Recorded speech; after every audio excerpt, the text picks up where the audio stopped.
Évidemment, ici, ce qui retient l'attention, c'est la situation dans les CHSLD. Mais pas juste ici. Hein. Je voyais les rapports au Royaume-Uni aussi. La situation est très difficile. À la une du National Post aujourd'hui, on présente ce portrait où on dit les centres, les résidences pour aînés d'un bout à l'autre du Canada. C'est à peu près la moitié là, du total des décès liés à la COVID-19. On en parle tout de suite avec la ministre responsable des aînés, Marguerite Blais. Madame Blais, bonjour. Bonjour, M. Dumont. On a senti que vous trouviez ça dur hier. Vous trouvez ça dur d'être à cette conférence de presse dans les circonstances actuelles? Ben, écoutez, je trouve ça difficile pour les aînés, mais je pense que c'est difficile pour tous les Québécois actuellement. On vit quelque chose d'inédit, d'exceptionnel. On connaissait pas le virus. On a appris en cours de route que les personnes qui pouvaient être asymptomatiques pouvaient être également porteuses du virus. Alors, c'est beaucoup de choses que nous avons appris en même temps. On l'a répété, les gens sont revenus d'une semaine de congé, ne savaient pas qu'elles étaient porteuses du virus, sont retournés travailler. Donc, il y a eu de l'éclosion davantage, je dirais, dans nos milieux les plus vulnérables. On le sait que les personnes hébergées en CHSLD, ce sont des personnes extrêmement vulnérables. Il y a 296 milieux de vie sur les 2600 où il y a actuellement un cas de COVID-19 et plus. Donc, on a vu des histoires d'horreur, mais c'est pas comme ça que ça se passe partout, là, M. Dumont. J'aimerais rassurer la population, parce que sinon, on va penser que dans tous les CHSLD, ça va mal. Alors, donnez-moi le chiffre. Donc, sur 2500, on a combien? Il y a au moins un cas, là? 296. OK. Donc, il reste quand même 2300 milieux où il n'y a pas de cas répertoriés. Je comprends qu'on sente une grande attention sur les autres. Là où il y a des cas, il faut prendre les mesures. Mais qu'est-ce qu'on fait avec ces 2300-là? Parce que j'ai l'impression que dans toutes ces résidences où il n'y a pas de cas, les familles, les gens doivent supplier là, que la maladie ne rentre pas, qu'on multiplie les mesures. Est-ce qu'on a renforcé ce que j'appellerais les forteresses, les murs de protection, là où la maladie, par chance, n'est pas encore rentrée? Oui, on travaille étroitement avec les différents CIS et CIUS du Québec qui veulent s'assurer qu'il y a de la main-d'œuvre partout. Vous savez, normalement, le privé, c'est le privé, mais là, on est rendu à, je pense, à un moment où ce sont les personnes vulnérables, qu'elles soient dans des milieux privés ou publics. Elles ont besoin des mêmes soins, des mêmes services, de la même attention. On a visité les 40 CHSLD privés. On en a répertorié 5 qui ont besoin de plus de surveillance. Le premier ministre a annoncé hier qu'on était pour visiter l'ensemble des milieux de vie de nos personnes aînées pour s'assurer que les choses sont bien en place. Sur combien de temps, ça, le premier ministre hier a dit on veut procéder à une visite des 2600 résidences, quand même énorme. On se donne combien de temps pour faire ce rapport-là de tous les centres? Le plus rapidement possible, M. Dumont. Je ne peux pas vous donner une date exacte, là, mais il faut faire ça le plus rapidement possible. Vous le savez, vendredi dernier, on a annoncé des experts qui nous aident. On a déjà eu des communications avec eux autres, faire en sorte qu'on puisse suivre la courbe au niveau des aînés et agir en temps réel pour mettre en place des actions précises pour être capable de mieux coordonner les soins et les services dans les CHSLD.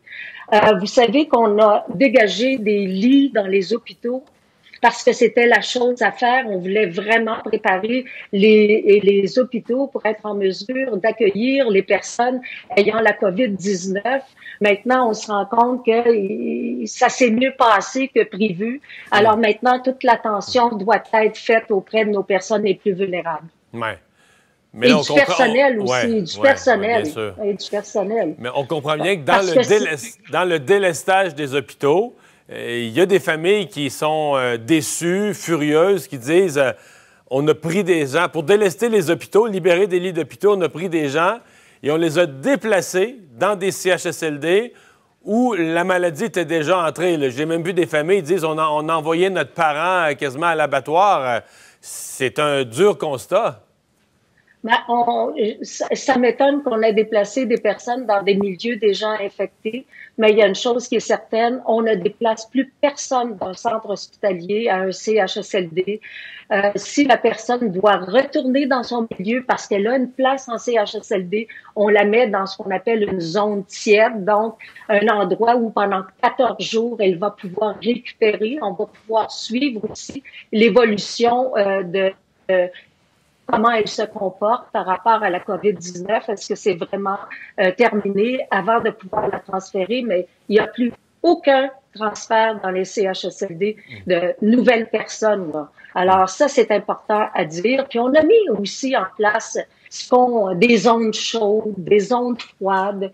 Et je le sais que parfois les gens disent, ça parle toujours d'hébergement, mais nos CHSLD qui datent de 25 ans, il y en a qui étaient 2, 3 par chambre, des toutes petites chambres, très tassées. Ça aide pas, ça, pour isoler les personnes. Donc, on a certains milieux qui sont plus, je dirais, susceptibles de pouvoir faire en sorte qu'il y ait de la COVID-19. Quand on sépare des chambres en mettant un mur en carton, parce qu'on est, on est là, on essaie tous les moyens de fortune possibles.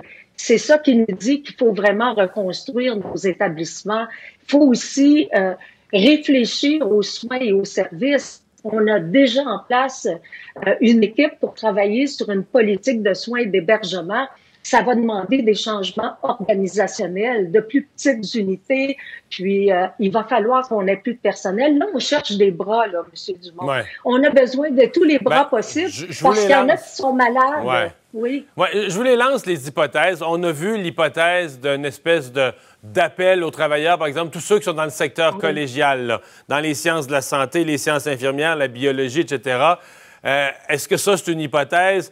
J'ai vu votre collègue, l'ancien ministre de la Santé, Gaétan Barrette, je pense qu'il a évoqué sur les réseaux sociaux, est-ce qu'on ne devrait pas faire appel carrément à l'armée? Ce sont des bras, ce sont des jeunes avec un minimum de formation. On a besoin de renforts. Absolument. Est-ce qu'au cours des prochains jours, on va prendre des mesures? Je pense qu'on est rendu aux mesures extrêmes là, pour amener des ressources humaines, amener du personnel. Est-ce qu'on est à regarder ça attentivement? Ben, plus qu'attentivement. Là, c'est notre priorité là, de tous les instants. Écoutez, c'était difficile, hein? J'ai fait des entrevues avec vous, c'était difficile auparavant par rapport au personnel, parce que c'est pas facile de travailler dans des milieux où il y a des personnes extrêmement vulnérables. Clientèle, je dirais, les personnes hébergées aujourd'hui sont beaucoup plus en perte d'autonomie qu'elles ne l'étaient il y a même 10 ans. Alors ça, c'est la réalité. Il manquait de personnel et là, on a des professionnels de la santé qui sont tombés malades.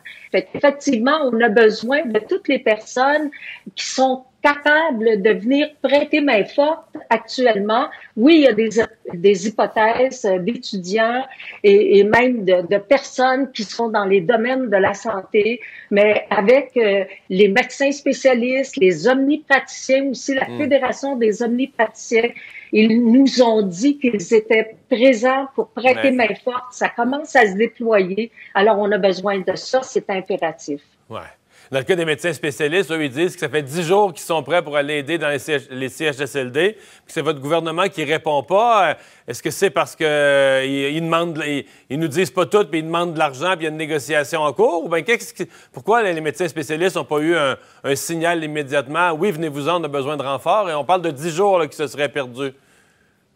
Ben, écoutez, ils ont eu le signal. Là. Madame Danielle McCann va certainement leur parler au cours de la journée. Parce que vous savez, on est médecin spécialiste, mais avant d'être médecin spécialiste, on est médecin tout court. Oui. Hein?